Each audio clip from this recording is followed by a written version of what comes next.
up, everybody? Welcome back to another highly combustible reaction. We're jumping into another one from Classics Explained. Very, very cool videos with a lot of information and amazing animations. Let's jump in, check it out together. Richard Strauss finds his Nietzsche, episode 13. Also, Sprach Zarathustra, which we've definitely seen.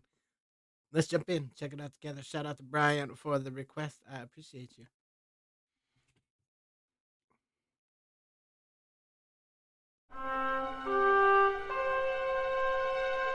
Richard! Richard! Wakey, wakey, Richard! Wakey, wakey! Wake up! I want to talk to you, Richard. That's a good boy. Now, come outside for a chat.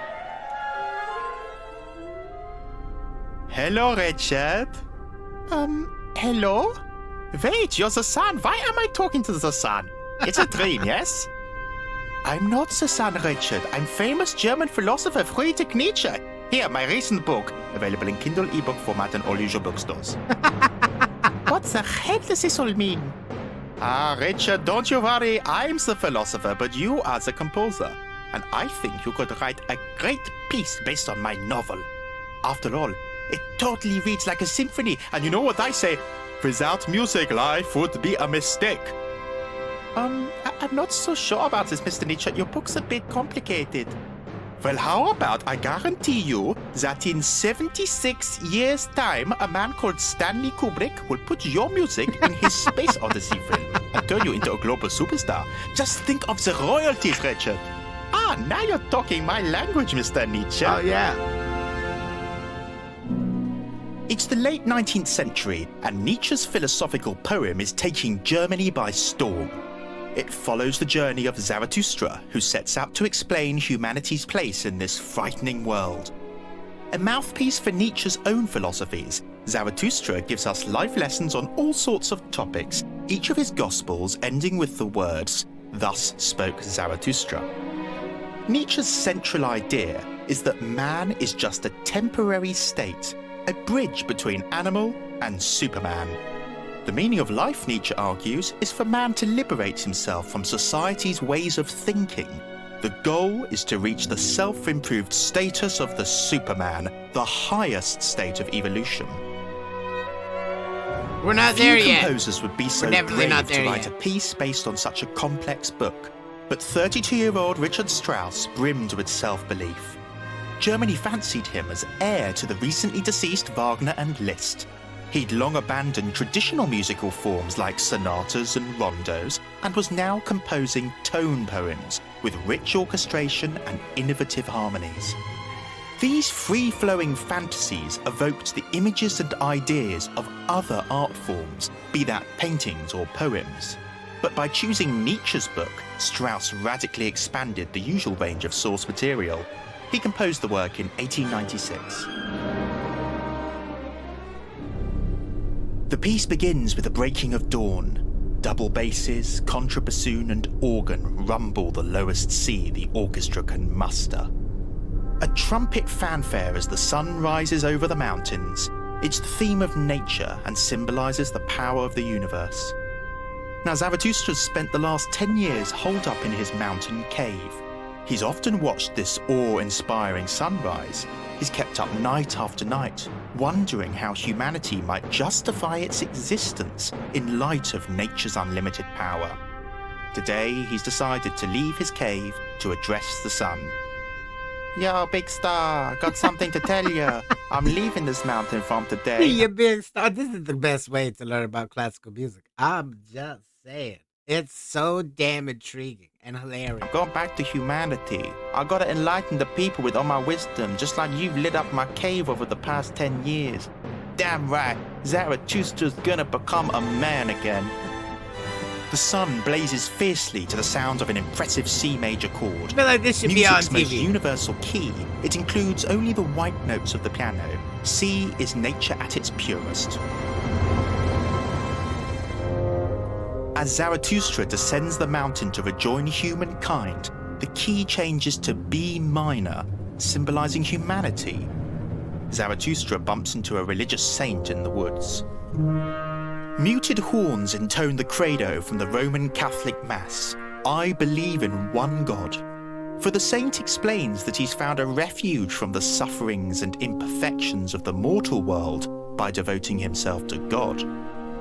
The strings play an intensely lyrical hymn, as seductive as the emotional comforts of religious faith. "Don't you know," replies Zarathustra, "that God is dead?"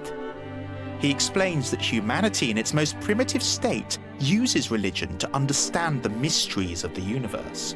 Strauss shared with Nietzsche this disdain for religion, believing it to imprison the human spirit and bar man's evolution towards the Superman.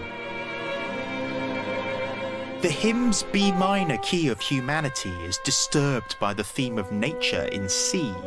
It suggests that humanity's religious faith cannot dominate nature.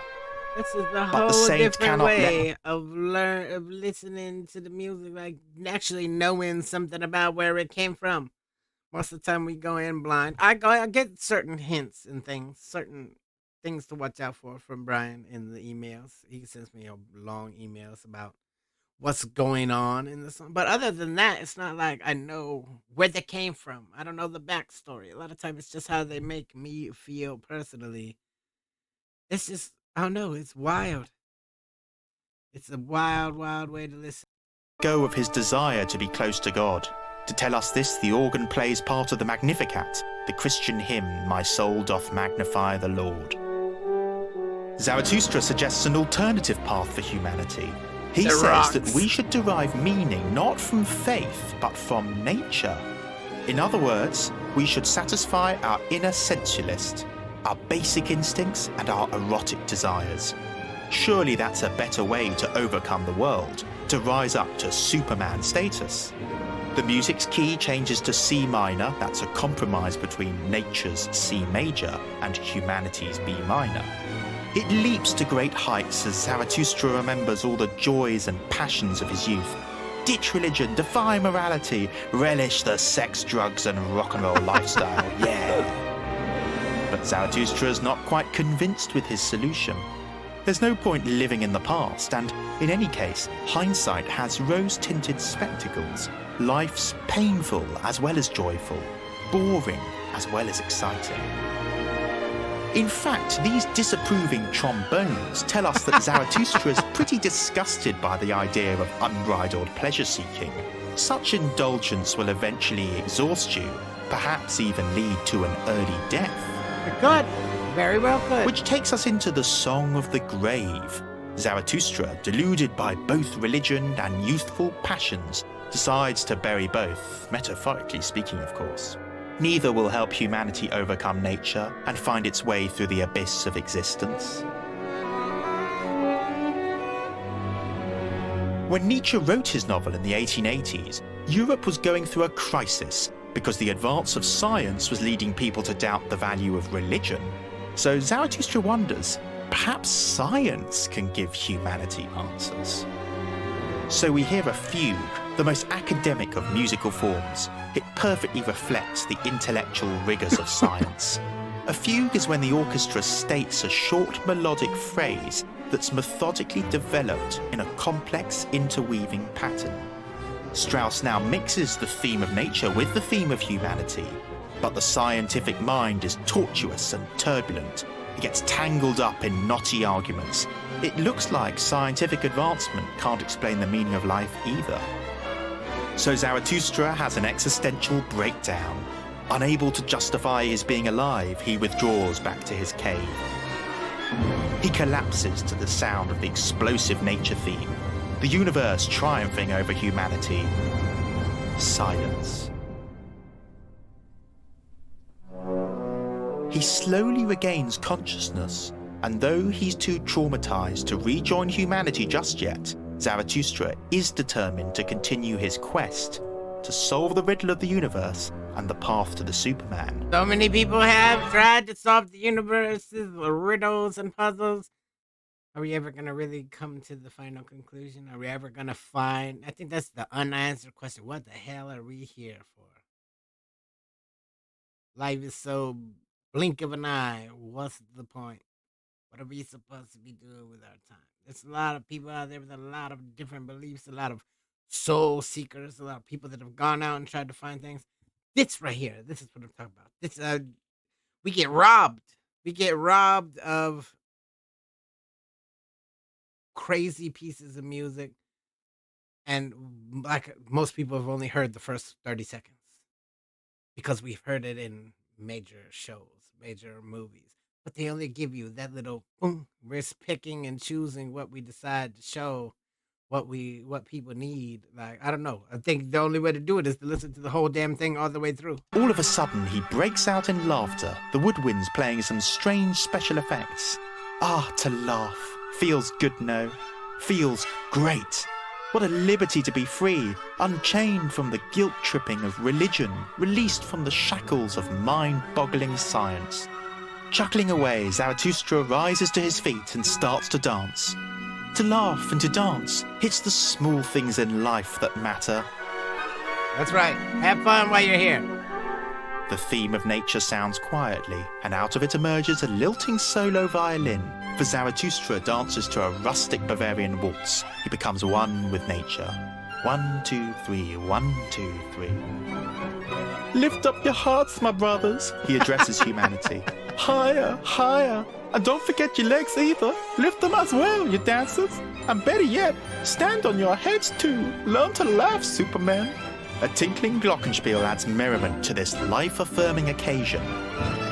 Strauss himself even plays a little joke on us with a full-blown Viennese waltz to parody the other Strauss, the waltz king Johann Strauss, the Blue Danube and all that. The waltz builds to a climax, at which point we hear the 12 chimes of a bell signalling the arrival of midnight. The moment of ultimate revelation when Zarathustra finally transcends nature. He now emerges from his cave, dancing Superman. up to the cosmos, a Superman who Yeah. leaves the world sinking far beneath him. We change to the key of B, reminding us that back on Earth, the rest of humanity is yearning to be as free as Zarathustra.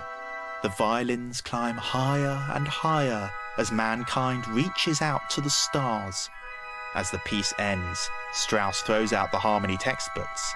He settles those violins on a B chord up high, but cellos and double basses play nature's C down below. It sounds like they're playing the wrong note because, well, C and B just don't go together. It's a cliffhanger ending that's baffled listeners ever since it premiered. The unresolved C and B keys suggest that nature and humanity can never be reconciled, and that sadly, the meaning of life will forever be a mystery. I think it might be. But what we can learn from Nietzsche's prophet Zarathustra is this: that if we embrace the full depth of life in the here and now, both its pleasures and its pains, and do so free from society's limiting rules and beliefs, then one day we might all become supermen. Thus spoke Strauss.